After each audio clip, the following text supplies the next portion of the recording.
Bonjour chers auditeurs de Mic Radio et bienvenue une fois de plus sur notre chaîne, afin de suivre cette émission qui nous parle sur la sorcellerie, si je peux le dire comme ça. Nous sommes toujours à la deuxième partie, mais pour aujourd'hui nous allons voir le troisième chapitre qui porte comme thème le signe de la sorcellerie dans un couple. Mais toutefois, avant de continuer, j'aimerais faire un rappel par rapport à la première partie qui a précédé cette émission, d'où nous avons vu les 3 objectifs des sorciers contre le non-sorcier. Nous avons vu que le sorcier influence le comportement, deuxièmement, le sorcier influence les événements, et troisièmement, le sorcier influence les générations. Je connais l'histoire d'une sorcière repentie qui disait que leur devoir était de gérer le mot, les interdits et pousser ses victimes aux orgies. C'est un attachement servile à quelque chose ou à une personne, à une accoutumance d'une manière exagérée. Quant aux événements, les sorciers sont à la base de plusieurs échecs, de blocages, de liens, ainsi que plusieurs circonstances au détriment de non-sorciers. Les sorciers sont à la base de plusieurs dépravations, de bonnes mœurs pour bafouer l'éducation, la bonne conscience dans la descendance, donc détruire une génération tout entière. Une fois de plus, je vous salue et je vous dis merci d'être branchés sur notre chaîne, sur notre radio, Mic Radio. Et sans plus tarder, nous allons entrer dans le corps du message d'aujourd'hui.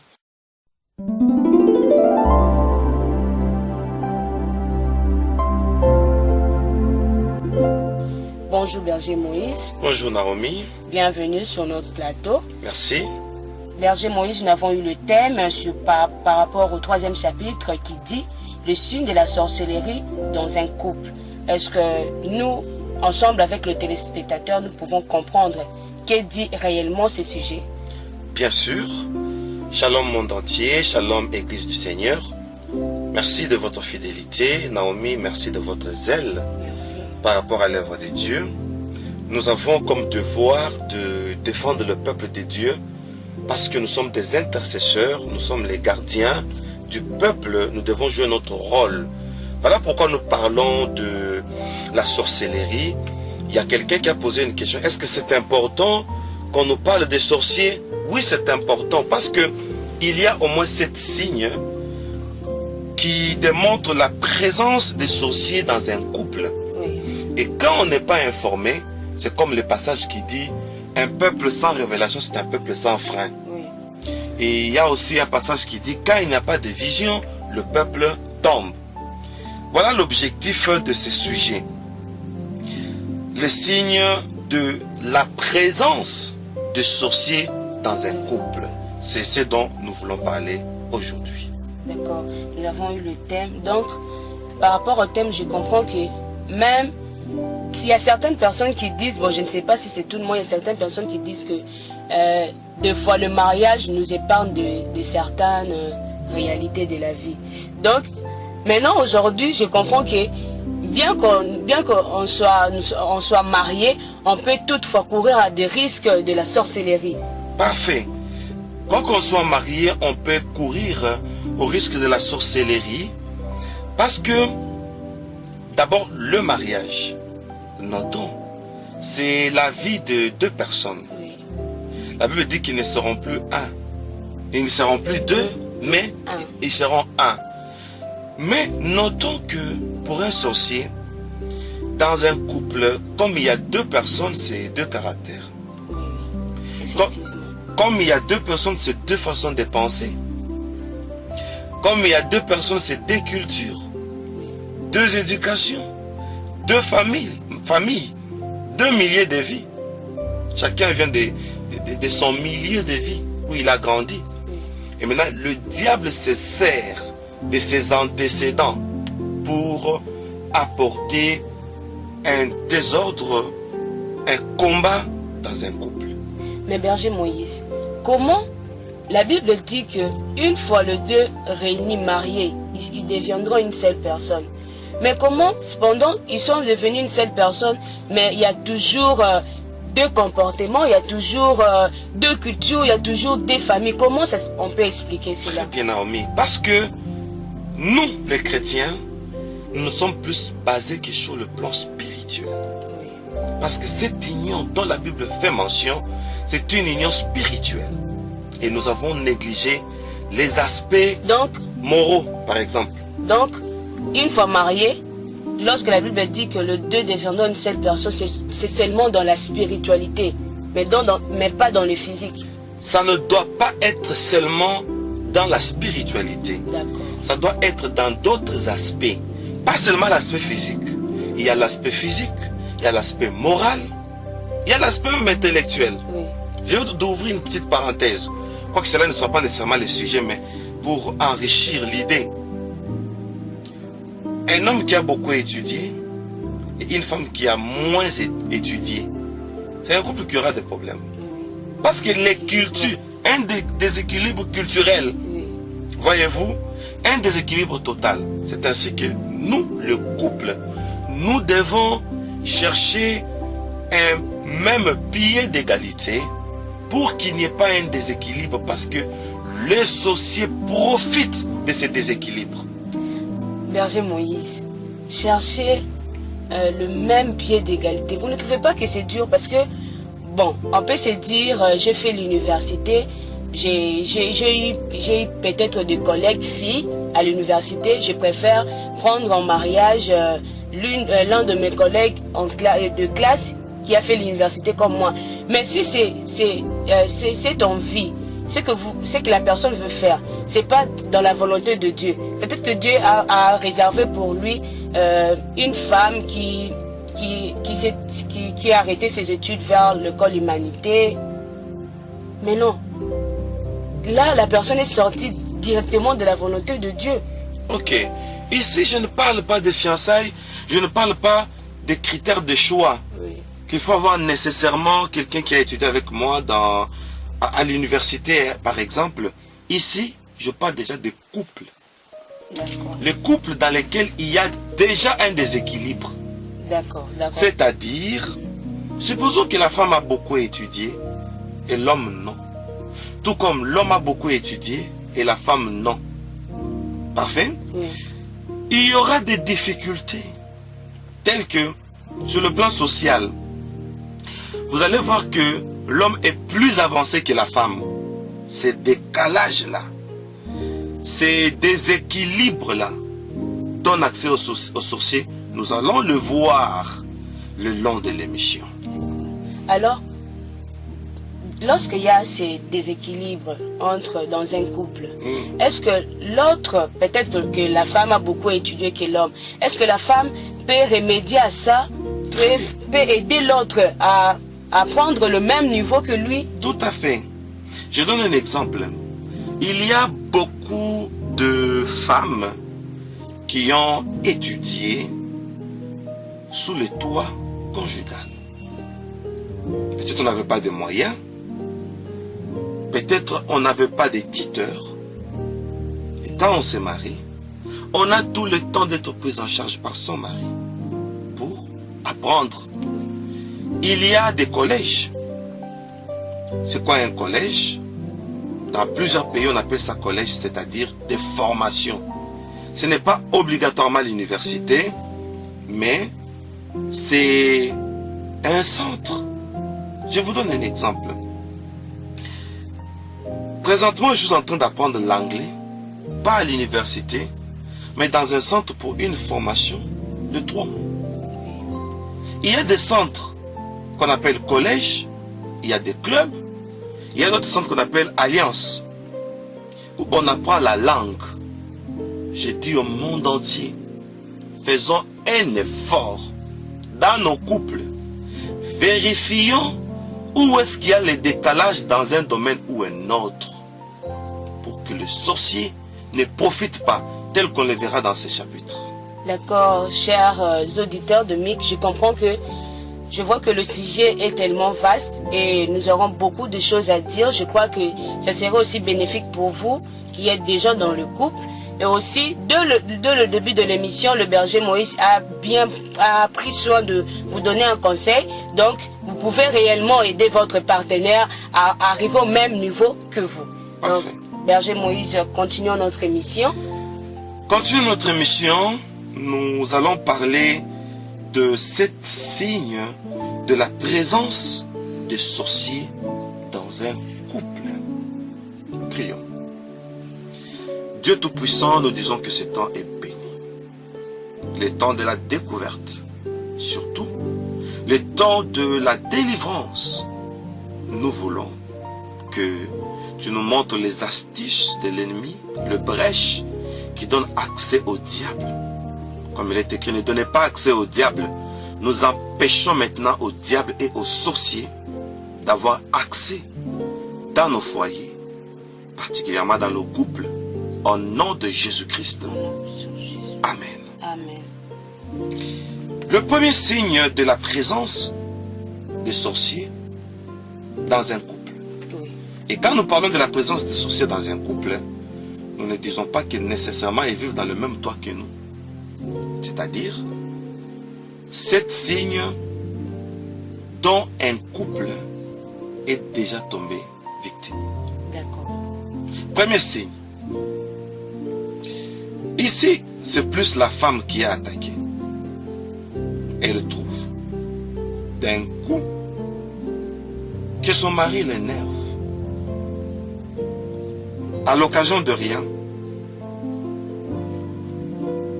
la femme trouve que son mari l'énerve. Du coup, la femme ne supporte plus son mari. Elle devient nerveuse. Les gens peuvent demander, mais au juste, qu'est-ce qui se passe entre vous deux?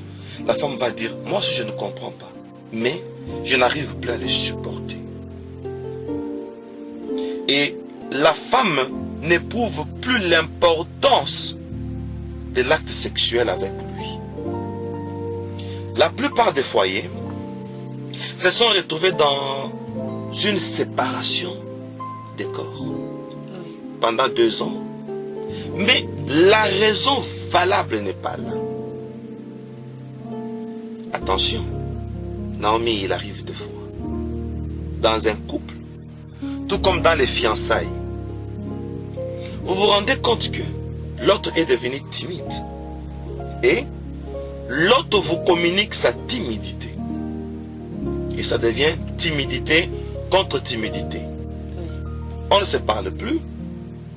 On se donne le dos au lit. Séparation des corps. Plus question de dialogue. Mais la raison n'est pas là. Et quand on appelle un parrain ou un responsable ecclésiastique ou un encadreur de couple, chacun accuse l'autre. Non, moi je trouve que mon mari est trop timide. Et le mari dit, non, au contraire, c'est ma femme qui est timide. Qui est timide? Les deux alors. Les deux sont timides, mais la cause majeure n'est pas là. Alors, si c'est arrivé que, comme vous venez de le dire, plus c'est la femme qui est, comment dirais-je, c'est plus la femme qui est avisée, je peux dire, oui, par l'ennemi. Du coup, elle change de comportement, et puis l'autre sera influencé par ses comportements. Si ce n'est pas ce qu'il ressent physiquement, c'est dans le spirituel. Alors, qu'est-ce qui fait que, du coup, la femme soit influencée? Parce que, bon, je comprends que c'est ce qui vient, je comprends que ça fait partie des objectifs des sorciers. Parce que dans la première partie, quand je viens de faire un rappel, je dis que le sorcier, dans la première partie, ils ont ce devoir-là d'influencer le comportement. oui. Donc je comprends que, du coup, quand la personne change d'humeur, c'est déjà le premier point parmi les 3 objectifs des sorciers pour influencer sur le comportement d'une personne. Tout à fait, Naomi. Et par là, nous ajoutons pour dire à nos auditeurs de la radio MIC, au monde entier et à toutes les institutions de la délivrance, quand dans un couple, nous remarquerons que je commence à afficher une attitude inhabituelle. Tout ce qui est inhabituel, en général, et qui commence à persister, c'est la présence d'un mauvais esprit. Et dans les couples, la plupart des cas, quand vous allez remarquer, on commence à afficher une attitude qu'on n'avait pas avant. Mais quand automatiquement on voit son mari, il y a d'autres femmes, hein, son mari arrive, elle est en train de sourire. À l'occasion de rien, quand elle voit seulement la tête de son mari, elle sent une nervosité. Mais le mari ne lui a rien fait. Pas de mal. Pas de paroles dures. Et maintenant, le mari sait que chaque fois, quand je suis en présence de ma femme, elle prend telle attitude. Et maintenant, ça prend une habitude. Quand l'homme entre à la maison, il s'attend déjà à une position de dédain de sa femme. Et lui aussi, il prend aussi une position. Ce qui fait que quand l'homme et la femme se voient, se rencontrent dans la maison, après plusieurs heures de séparation, quand ils se voient, ils commencent à se bouder. L'homme est au salon, la femme est dans la chambre. L'homme est dans la chambre, la femme est au salon, avec les enfants, en train de regarder la télé, à l'occasion de rien. Et cela devient une habitude.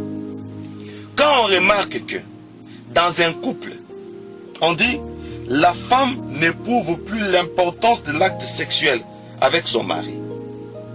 Or, nous, dans la petite connaissance que nous avons acquise dans le domaine médical, on nous a appris que l'acte sexuel doit être une prédisposition quotidienne.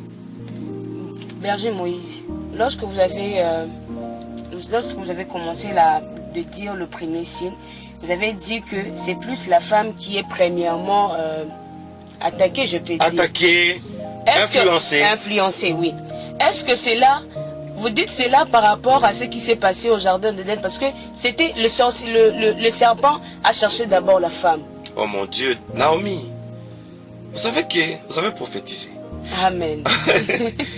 Je vais ouvrir une parenthèse. Quelqu'un avait les livres de vie qui contenaient les ordonnances de notre salut. Il a pris les livres et il en a rempli les seaux. Amen. Moi j'aime quand on a la parole de Dieu, qu'on puisse rompre les seaux. Amen. Afin qu'on puisse découvrir les contenus. Amen. Mais vous avez rompu un seau. Amen. Vous avez dit, dans les jardins d'Éden, le diable est entré par la femme. Par la femme. Mais c'est toute une révélation, Naomi. Moi, j'aime ça. Pour accentuer la teneur de cet enseignement. Ce que vous avez dit, c'est très important. Dans le couple, souvent, le diable, souvent les sorciers, commencent par la femme. Franchement. Donc, si je comprends bien, nous pouvons dire que dans un couple, comment dirais-je, la grande barrière, c'est la femme. Oui. Et quand vous dites la grande barrière, moi je vais dire aux auditeurs qui nous suivent, la grande barrière, c'est la femme. Qu'est-ce que Naomi veut dire? Naomi veut dire, souvent, quand il y a des difficultés dans les couples, rien n'avance. Ici, dans quel domaine? Le domaine du comportement. Ça commence avec la femme. Et voilà, vous vous rendez compte que rien n'avance. Souvent, c'est la femme, Naomi. Alors, comme vous avez dit dans le premier signe, nous avons vu que on parle plus de la femme. C'est plus la femme qui est attaquée, c'est plus la femme qui est influencée. Alors, qu'est-ce que vous pouvez dire à toutes les mamans, toutes les femmes mariées? Oh mon Dieu. Parce que ça commence toujours par elles. Oh mon Dieu. Qu'est-ce que vous pouvez dire pour que ce genre de choses n'arrivent pas? Parce que ça peut amener de graves conséquences. Là, qu'est-ce que je peux dire? Si ça commence par la femme, comme vous avez montré qu'au jardin d'Éden, ça commence aussi par la femme. La Bible dit, la femme sage bâtit sa maison. Amen. Je voudrais expliquer un autre contexte de ce passage. Amen. La famille est composée, nous avons étudié ça dans un cours, la sociologie. La famille est composée du père, de la mère et des enfants. L'homme est le chef de la famille, n'est-ce pas? Oui. Si l'homme est le chef de la famille, mais pourquoi on dit la femme sage bâtit sa maison? Maintenant, au juste la maison appartient à l'homme ou à la femme. Le chef de la maison, c'est l'homme. Oui. Mais comment c'est à la femme de bâtir la maison? C'est une question. Bon, si je peux répondre... Bon, Et c'est la même question, je la pose aux auditeurs. bon, je ne sais pas, selon moi, si je vais taper juste... Mais selon toi, Oui, je peux dire que parce que la plus grande... La plupart du temps, c'est la femme qui est au contrôle de la maison. C'est elle qui reste pour gérer, parce que l'homme doit sortir, aller pour rentrer peut-être le soir. Mais c'est la femme la femme connaît tout le mouvement de la maison. La femme connaît tout sur la maison. Et l'homme, il sera, bon, c'est comme dans une entreprise, il y a le DG, il y a le secrétaire du DG. Souvent, c'est plus la secrétaire qui donne le rapport au chef. Et voilà, on a fait ceci, on a fait cela. Donc, la femme aussi a une grande partie de la responsabilité dans la maison. Parce que si elle, ça ne va pas, l'homme demandera comment c'est arrivé jusqu'à ce point. comment on a engrossé l'enfant? Comment? Parce que tu c'est plus la femme qui reste dans la maison, c'est plus lui qui s'occupe du provision, c'est plus lui qui s'occupe des enfants, de la maison, c'est plus elle. Je ne sais pas si c'est la bonne réponse. C'est la bonne réponse. Est-ce qu'on peut accorder pour toi? Donc, la responsabilité, que toutes les femmes notent ça. Toutes les fiancées notent ça. La responsabilité de la prise en charge du bien-être du foyer, du couple, c'est donné à la femme. Amen. Remarquez, je ne sais pas si une fois tu as été déjà fiancé, ça c'est un secret Oui. que vous gardez dans les cœurs. Si une fois vous avez été fiancé, vous allez vous rendre compte que moindre conflit, l'homme a tendance de dire arrêtons. Oui. Dans les couples, moindre conflit, l'homme a tendance à dire nous allons nous séparer. Quand on joue un match, on appelle possession des ballons. Oui. Ok? Alors, dans la possession de la parole de décision, l'homme se décide à 80% pour dire on va arrêter. Attention, hein, Mireille, nous allons nous séparer. Non, si tu continues comme ça, nous allons nous séparer. Et vous allez vous rendre compte que, après même une semaine, l'homme va se rendre compte, supposons l'homme s'appelle Émile, Émile va se rendre compte que Mireille est devenue timide. Après une semaine, Émile va appeler Mireille, mais qu'est-ce qui se passe? Mireille va lui dire cette phrase-là. Pourquoi chaque fois, quand nous nous chamaillons, tu as toujours tendance à dire nous allons nous séparer? Tu n'as jamais remarqué ça? Oui, déjà. Oui. Pour dire que, un moment, l'homme a la facilité de rompre. Quand il y a un conflit, souvent, l'homme, quand il se fâche, il peut sortir le matin. D'habitude, il rentre à 3 heures des après-midi, n'est-ce pas? Oui. Et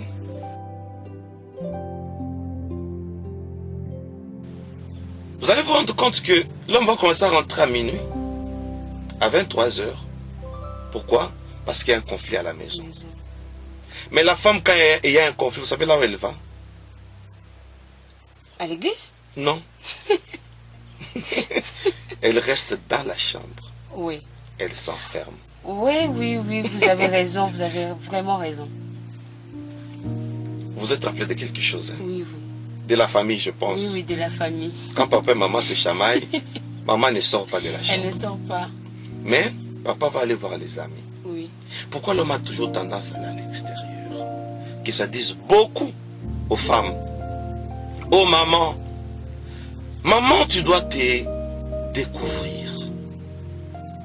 Maintenant, la Bible donne la responsabilité à la femme. Amen. Et le sorcier, pour saper cette responsabilité, il entre maintenant par la femme. Par Ça, le comportement. Par le comportement.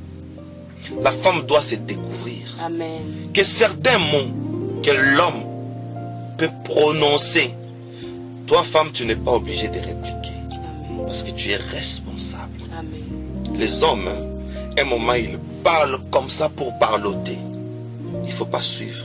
Mais je n'encourage pas les hommes Non. pour qu'ils continuent à parloter.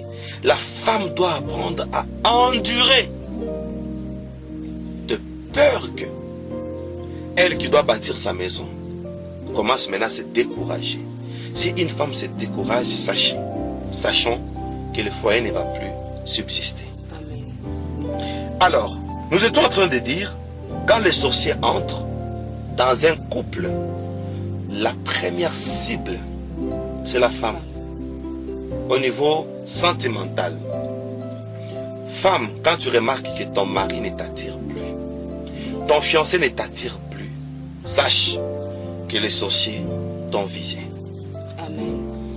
Bon, j'aimerais juste dire en 2 mots par rapport à ces prémices, parce que c'est plus la femme qui est visée par le sorcier. J'aimerais juste dire en 2 mots. Femme, découvre-toi. Yes. Amen. Est-ce qu'on peut acclamer? Femme, découvre-toi. Tu es responsable. Amen.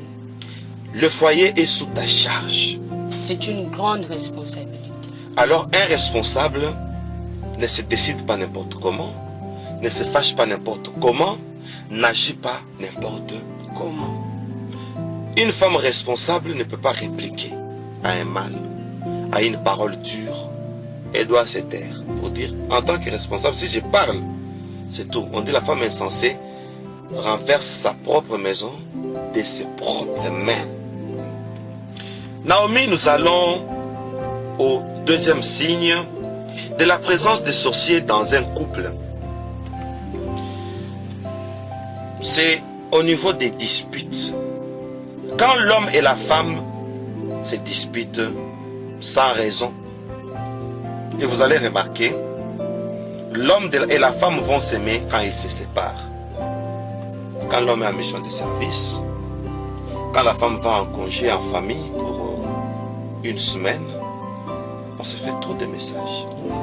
On s'écrit sur WhatsApp, sur Facebook. On s'appelle. Je t'aime. Tu me manques. Tu me manques. I miss you.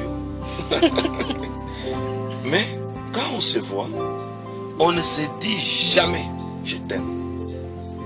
Mais pourquoi on doit se le dire qu'au téléphone?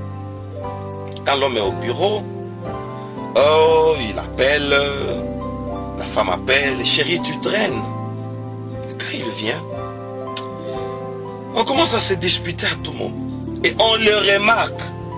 Vous savez, quand vient la possession, quand on remarque une anomalie, mais qu'on n'arrive plus à vaincre, c'est là le signe de la possession. On sait que ça ne va pas, mais on n'arrive pas à vaincre cela. On s'aime de loin et de près, on se dispute. Sans raison. Vous savez qu'il y a des disputes sans raison. Oui. Je vais donner un exemple. Si tu en as aussi, tu pourras aussi donner. L'homme entre dans la chambre. La femme dit à l'homme, tu sais que ça fait presque 2 semaines que tu n'as pas rechargé mon téléphone de crédit.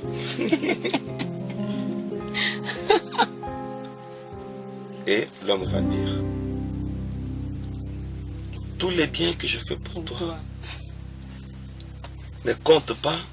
Pour toi, ce qui compte, c'est seulement les crédits. Et la femme qui réplique. Et là, la discussion a déjà commencé. Une discussion banale, sans tête et sans pied.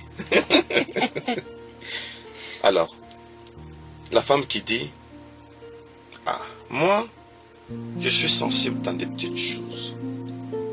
Et l'homme dit, ah bon? Donc tout ce que je fais pour toi, je t'ai acheté un véhicule, je t'ai donné un cadeau après l'accouchement de notre première fille. Je t'ai payé un appartement, non? Tout ça, ça ne compte pas. Alors autant ne plus le faire. Et la femme dit, je savais que tu as toujours négligé mes besoins. Et on commence à se chamailler. Donc, une discussion, une dispute sans raison. Donc, des petites analyses. Moi, ma femme m'a conseillé. Elle m'a dit, chérie, un conseil que je te donne, un moment dans notre couple.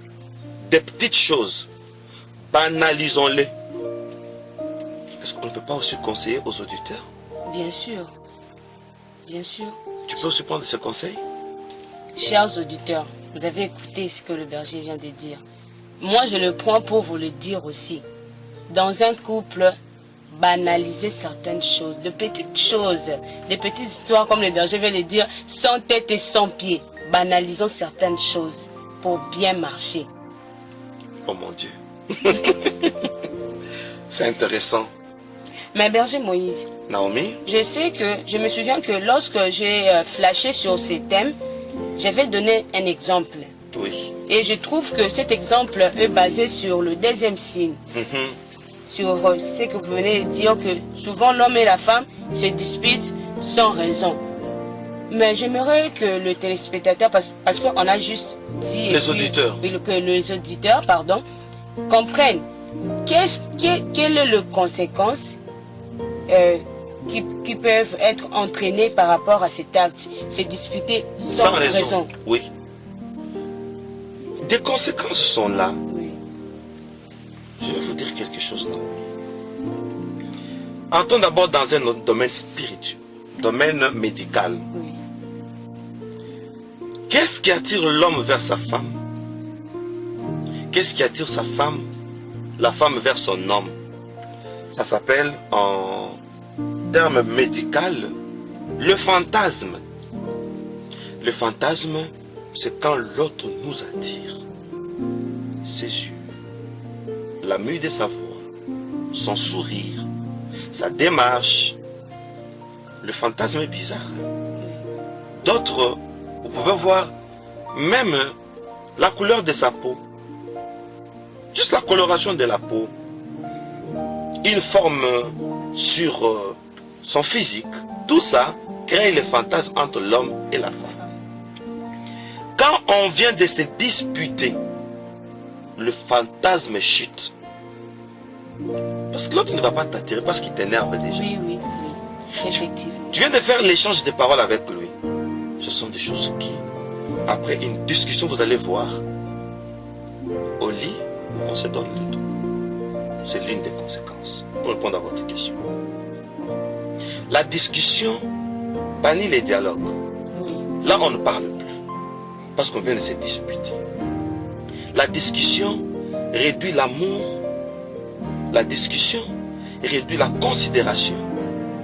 Et la discussion permet au diable de mettre en nous des paroles déplacées au nom de la discussion. Et tout ça, en général, ça réduit l'harmonie dans les couples. Voilà la conséquence majeure. Et parmi le conséquence, parmi ce qui peut être de conséquences, vous avez dit que la conséquence majeure, c'est Perte d'harmonie. perte D'harmonie dans les couples. dans le couple. À cause des discussions. Mais j'ai juste dit, j'ai juste parlé à une personne par rapport à ce thème. Maintenant, lui, sa question est basée sur le deuxième signe.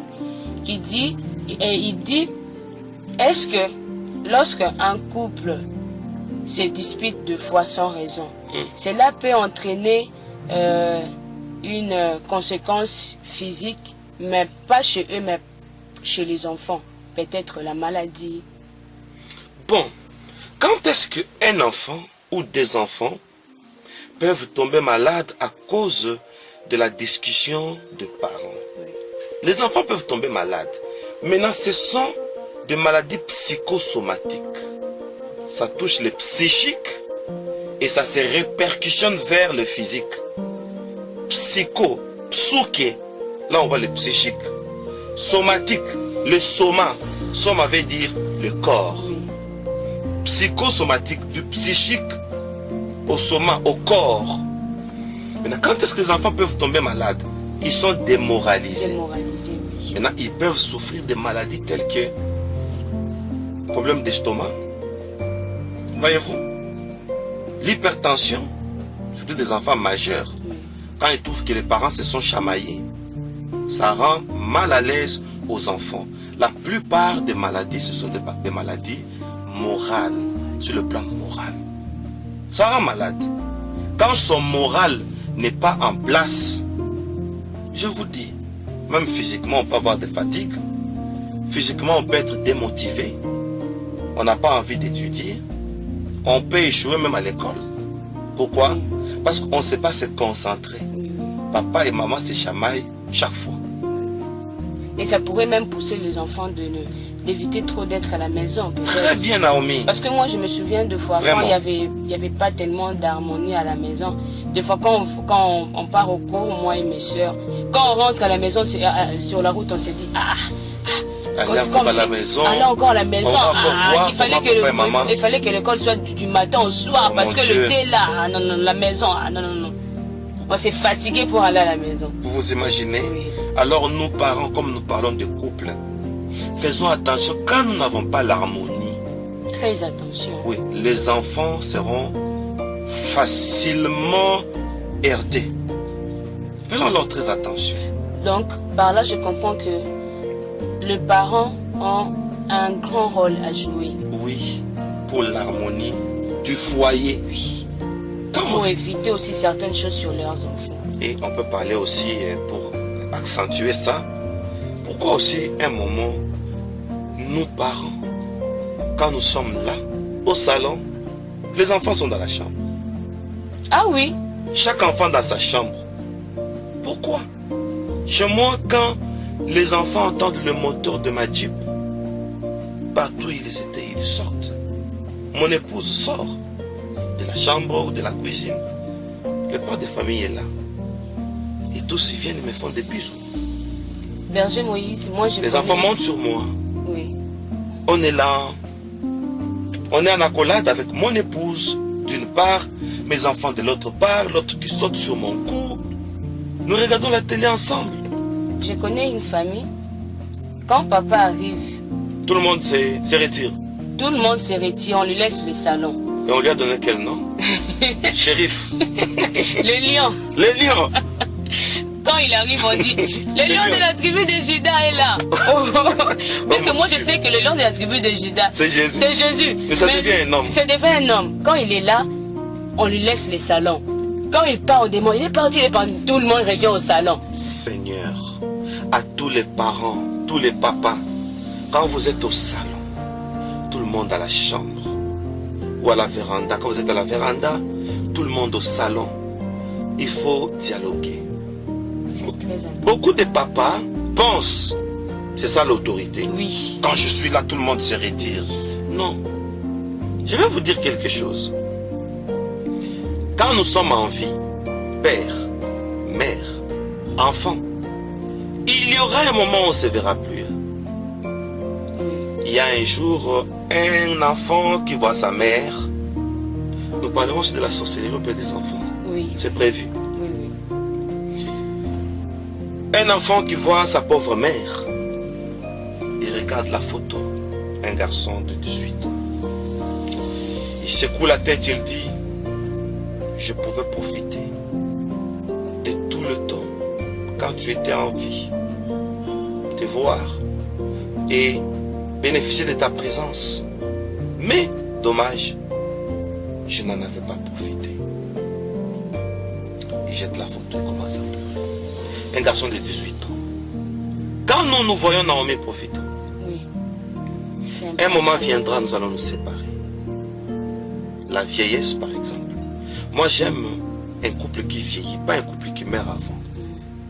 Voyez-vous, dans notre prière, nous en ferons mention. Oui. Un couple qui vieillit, la vieillesse nous sépare. Oui. Un moment mourir trop tôt, c'est un mauvais sort. Oui, c'est un très mauvais sort. On va parler de la santé.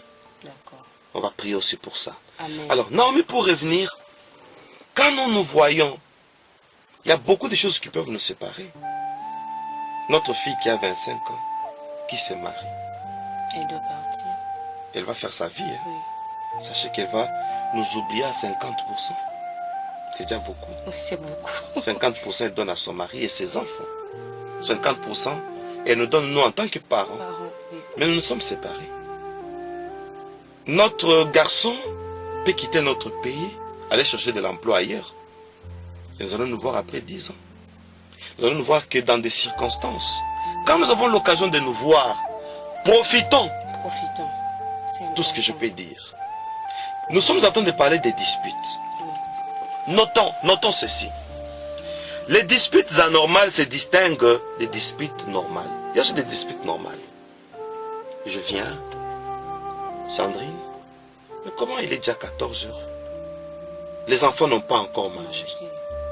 Oh non, tu ne sais pas. Par exemple, la cuisinière ne fonctionne plus bien. Alors, j'ose le ton. Tu peux pas prendre des dispositions? Ça peut stresser un peu. Ah, ils viennent à peine d'arriver avec des remarques. Ce sont des disputes normales. Et lorsqu'il y a des disputes normales, Oui.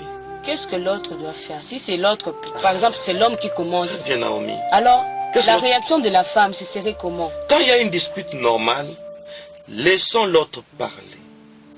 Entrons dans son idée. Qu'est-ce qu'il veut dire? Dire. La dispute devient normale quand je veux m'exprimer. Toi, tu sors, tu claques la porte. Ah là, je te suis, hein? Mais comment moi je parle, toi tu sors? Et ça devient normal. Oui. À la femme, les femmes aiment dire laisse-moi. C'est ce que tu me dis? C'est ce que viens ici. Oh, laisse-moi. Tu viens, il fallait rester au bureau. Ok, je rentre. Et là, Là, ça va encore créer notre problème. ça devient un autre problème. Et les hommes aussi ne lâchent pas. Hein. Quand ils rentrent, vers 22 heures, Sandrine vient. Et la Sandrine, qui gonfle. C'est pas la Sandrine, mais la mienne, non. Ce n'est qu'un exemple. Oui, oui. Depuis quand? Là, ça devient déjà normal. Depuis quand, moi, je parle et tu claques la porte. Et la Sandrine, fâchée, elle ne répond pas. Et l'homme ajoute, depuis quand je te pose la question, tu t'éteins. Tu me prends pour un imbécile. Parce que je connais un adage qui dit on répond à un imbécile par le silence. On voit seulement que la femme parle. Là, ça devient anormal. Pour revenir à votre préoccupation, qu'est-ce qu'il faut faire? Quand la discussion est normale, il faut entrer dans le normal. Normalisons les choses. Que c'est avec raison que mon mari réclame la nourriture à telle heure. Explique-toi. Il y a d'autres femmes. Chérie, mais il est 14 heures. Pourquoi on n'a pas mangé? Et regarde ce que la chérie dit. C'est pas toi qui m'as donné l'argent pour la provision. N'est-ce pas qu'il n'y avait pas la provision dans les congélateurs? Non. Explique-toi que non. J'étais parti faire la provision. Patiente chérie, attends. Donne-moi juste 15 minutes. Un peu un bisou là pour les distraire. Et c'est tout, il est là à la télé, il attend. S'il y a un peu de jus ou 2 biscuits, c'est vrai que ça lui coupe l'appétit. Ou un peu de fruits. En attendant, entre guillemets, tu nous as conseillé, tu as dit que le fruit se prenne avant les repas. Oui, avant les c'est ton repas. conseil. Oui, oui. Et pas après les repas. Ça doit se prendre avant les repas. Ça peut nous servir aussi d'apéritif. Oui. Et ça doit activer certains enzymes pour faciliter notre bonne absorption et bonne digestion. Ce sont tes conseils. Tu lui donnes un fruit et tu les distrais un peu. Tu quittes un moment à la cuisine, tu viens, un petit bisou. Dans l'amour, il faut exagérer. Oui. Pour que l'amour soit harmonieux, il faut qu'il y ait de l'exagération. Beaucoup de poèmes, beaucoup de bisous, un peu de fleurs, il faut un peu les vanter. C'est ça l'amour, Naomi. Apprenons à aimer. Je ne sais pas, je dois dire amen. Voilà, on évolue. D'accord. Nous sommes en train de parler des disputes normales et des disputes anormales. Tu as dit qu'est-ce qu'il faut faire? J'ai répondu. les disputes dues aux sorciers se déclenchent brusquement après une période de vie normale. Vous allez vous rendre compte que maintenant notre vie devient partagée sur nos, par exemple, 3 ou 4 ou 5 heures que nous avons du temps en couple. Dans les 5 heures là, 2h30 vont aux discussions, au bout de aux chamailleries et 2h30 à l'harmonie. Pourquoi notre temps devient partagé? Pourquoi nous ne pouvons pas consommer le maximum de notre temps pour s'occuper de l'autre? Et quand on dit s'occuper de l'autre, la femme s'occupe de l'homme, l'homme s'occupe de la femme. Ça ne peut pas devenir un principe que le temps qui nous est précieux soit géré par s'occuper de l'autre. Les sorciers n'aiment pas ça. Oui. Ainsi, l'objectif du sorcier, c'est de séparer les couples, Naomi. Séparation des corps, disputes, incompréhension. C'est triste, hein? Vraiment. Tu as perdu la parole, hein? J'ai perdu la parole parce que il y a tellement de choses, alors on doit faire très attention. C'est ça, Naomi. Vivre toujours dans la conscience. Quand je dis dans la conscience, donc être prudent dans le moindre de choses, Oui. avoir la maîtrise, Oui. que tu aies raison ou pas. Quand déjà l'autre est monté, toi tu dois te maîtriser, Par lui exemple. laisser le temps de parler peut-être, et puis tu vas peut-être expliquer le problème après. Comment je peux dire? Chercher un moyen pour adoucir l'autre. Oui, vous avez dit quelque chose que quand l'autre est déjà énervé, il est monté, il est sous tension, même si tu as raison, peut-être tu peux parler après. Oui. Une question. Quand on se marie pour combien d'années? C'est pour la vie. C'est pour la vie. Oui. Donc nous sommes là pour toute une vie. Oui. Et une vie peut prendre combien de temps? On se marie par exemple, on a 30 ans, 40 ans. On a combien d'années de mariage? Peut-être pour que la vieillesse et la mort nous séparent. Peut-être 40 ans, 40 ans, 50. 50 ans de mariage. On se marie à 40 ans et on meurt à 90 ans, par exemple. Oui. Si on a 50 ans de vie conjugale et que j'ai une remarque à te faire, j'ai combien de temps pour te faire cette remarque? 50 ans. Oui, 50 ans, c'est beaucoup. Toute la vie, non? Toute Parce la qu'on vie. est là tous les jours. Oui. Pourquoi ne pas être patient? Parce qu'on a au moins 50 ans pour gérer ces problèmes. Oui. Gérer les problèmes conjugaux, c'est comme une école de 50 ans. Il ne faut pas dire, ça fait une année que je t'ai fait la remarque sur le même comportement. Une année, c'est peu. C'est très peu. Nous avons au moins 50 ans pour changer l'autre. Nous avons au moins 40 ans de vie conjugale. Pourquoi nous ne sommes pas patients? Que cela nous enseigne. Amen. Naomi, nous allons passer au 3e signe de présence de sorciers dans un couple. Il y en a 7. Oui. Peut-être qu'on ne saura pas finir. Peut-être. Parce Mais que- on doit le dire. Les auditeurs, ne vous dérangez pas. Quand on dit que peut-être qu'on va pas finir, c'est pas qu'on vous donne juste 3 et puis nous on garde les 4. Non, Non. non, non. Là, c'est être égoïste parce que une fois que nous sommes enseignés, on doit aussi transmettre cet enseignement en vous. Alors, si le berger dit que peut-être qu'on va pas finir, c'est compte tenu du temps. Peut-être qu'on va vous donner 3 ou 4 et puis ce qui va rester, on vous le donnera prochainement dans une autre émission. Parfait. Naomi, quand le sorcier entre dans un couple, il travaille la nourriture. Ok? Oui. Nous avons parlé de la nourriture dans plusieurs aspects. Et voilà un autre aspect. La nourriture et les breuvages. Et maintenant, l'objectif est de perturber le cycle normal des règles de la menstruation. La femme, une fois de plus. Une fois de plus. À cause de ce qu'elle a mangé. C'est pourquoi dans les couples, Naomi, chers auditeurs, évitez que n'importe qui ne parle pour votre mari. Vraiment. C'est un principe de sécurité pour toute femme qui doit protéger son mari.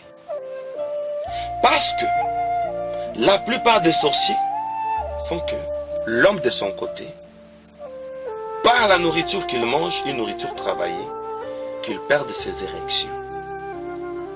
La perte des érections, tous les hommes se rappellent. Dans le couple, agressé par les sorciers, c'est fréquent. Je répète, l'érection auprès de l'homme, dans 80% des cas, je suis un pasteur, je travaille beaucoup aussi dans les délivrances. Oui. Ce sont des cas que nous recevons souvent. L'homme perd l'érection. Ok? Oui. C'est pourquoi nous devons beaucoup prier pour les couples. Beaucoup. Maintenant, l'objectif des sorciers est que la femme reste souvent insatisfaite. Non satisfaite sur le plan sexuel. Les sorciers aiment ça. Oui. Ils gèrent ça. Les sorciers gèrent même des maladies. Dommage.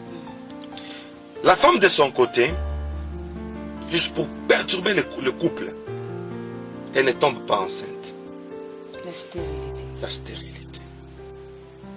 C'est une stérilité qui n'est pas majeure. C'est une stérilité secondaire. Comment? Comment? On fait tous les examens. Tous les organes sont normaux. Normal, oui, oui. On dit bon, tout est normal. Vous changez des hôpitaux, vous changez des gynécologues. Tout est normal. On vous donne juste des médicaments comme des placebos. Vous connaissez un placebo? Non, je n'ai pas tellement d'idée. Voilà, c'est un terme médical. Quand on trouve qu'il n'y a rien, nous médecins, pour garder la crédibilité, on donne un médicament qui ne fera rien. Ce n'est qu'un placebo. Ok. Et il n'y a qu'un excipient, mais dedans il n'y a pas de principe actif. Ce sont des termes médicaux, c'est-à-dire ce que vous prenez, ce n'est que de la poudre comprimée, colorée aussi. Oui. C'est un peu verdâtre. Là vous dites que non, c'est un médicament fort. Oh, oui. C'est verdâtre, c'est mauve. Ce sont des médicaments là, on sent que c'est fort. C'est un peu beige, un peu marron.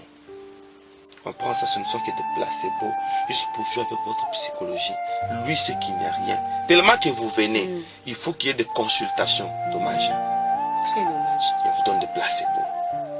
Parce qu'on ne voit rien. Qu'est-ce Et qu'on va pendant faire? ce temps-là, le diable continue à jouer de vous. Vous vous imaginez?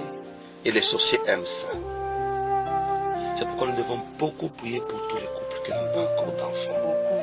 Et pendant que je suis en train de parler, quoique ce n'est pas encore le moment de la prière, je proclame une onction à l'instant même Amen. pour tous les couples qui sont stériles. L'homme qui a perdu la virilité, la femme qui est devenue frigide et la stérilité est entrée dans les couples. Je proclame un miracle. Un miracle spontané. Alléluia. Dans le nom de Jésus-Christ, tous les couples stériles, la femme stérile, l'homme qui n'a plus d'érection, maintenant même, je proclame un miracle pour tous ces couples qui sont victimes de la sorcellerie. Amen. Berger Moïse, lorsque vous parlez de... C'est le troisième signe. Le troisième signe, Par rapport à la nourriture que nous pouvons consommer, dans un couple, la femme peut devenir stérile et l'homme de son côté aussi peut avoir des anomalies et puis ça fera que la femme ne soit pas satisfaite. Oui. Alors, quand la femme n'est pas satisfaite, donc je comprends que le diable, c'est un moyen pour le diable de pousser la femme, lorsqu'elle n'est pas satisfaite, de sortir du lit conjugal. très bien. Maintenant, nous dans la délivrance, quand une femme sort du lit conjugal, nous commençons à demander, est-ce qu'il y a eu satisfaction? L'homme peut accuser la femme de pouvoir sortir du lit conjugal, tout comme la femme peut accuser l'homme. Alors que c'était les sorciers, ni l'homme ni la femme. Personne n'était coupable. Peut-être c'est une influence sorcellérique qui a créé maintenant les antécédents, qui a créé maintenant des conséquences. Ça s'appelle les effets secondaires. Alors, Berger Moïse, toujours dans le troisième signe, je comprends que par rapport à la nourriture, par rapport à la nourriture que nous consommons dans un couple, ce couple-là a plus de chances, si je peux le dire, les chances de l'ennemi d'être stérile. Donc, en ce moment, je ne sais pas si pendant que vous parlez, vous réalisez cela. Il y a des couples en ce moment qui sont sur le point de rompre, sont sur le point de se séparer, de demander le divorce parce que ils n'ont pas encore d'enfants, parce que le couple est stérile. Alors, quel est votre conseil à ceux qui sont sur le point maintenant de mettre un terme dans leur couple? Parce que nous n'avons pas d'enfants, l'homme dit que c'est la femme dit que c'est l'homme, alors on doit mettre un terme. Oui. Ce que je peux dire est que nous nous marions pas pour nous séparer. Aimer, c'est continuer à dépendre de l'autre malgré d'autres réalités que nous pouvons découvrir plus tard. Au fil du temps, la femme ne conçoit pas, ou la femme ne conçoit plus, l'homme n'est plus érectile. Voyez-vous, le conseil que je peux donner est que ce qui nous unit est plus fort. Amen. C'est ça le premier conseil. Enfants ou sans enfants, l'amour nous unit. Amen. Si nous étions réellement aimés, nous devons rester confiants l'un de l'autre et on va continuer à espérer, à croire en l'autre. Il est plus précieux que les enfants et le plus précieux que les enfants. Voyez-vous, oui. C'est ça l'amour. L'amour n'a pas de conditions. De deux, il faut continuer à avoir des médecins. Et de trois, il faut passer par une délivrance. Ça peut être une opération de sorcier juste pour perturber le foyer. Amen. Chers auditeurs de MIC Radio, je crois que pour aujourd'hui on s'arrête ici. Mais on a eu le temps de vous expliquer par rapport aux trois signes de sorcier contre le non-sorcier dans un couple. Alors, je vous donne rendez-vous prochainement pour parler de 4 autres signes qui restent. Et je comprends que le mois de mars est déjà passé, mais le berger Moïse a plus tapé le clou sur la femme. Donc, femme, comme je venais de le dire en 2 mots, découvre-toi.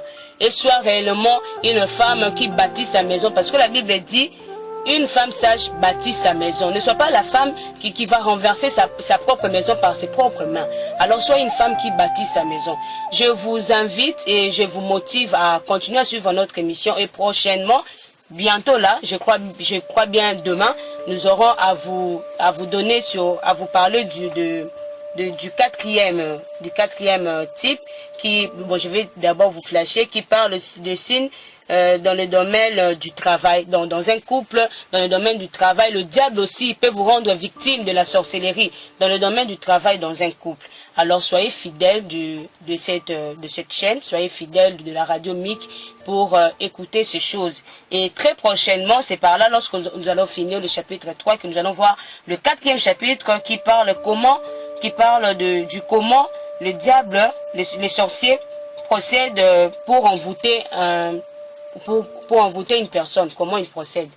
Alors, je vous invite à être fidèles, à continuer à suivre notre émission. Le berger Moïse sera là. Il est là pour vous parler, pour vous édifier, pour chercher que vous soyez conscients de votre vie et pour chercher que vous poussez à chercher votre délivrance.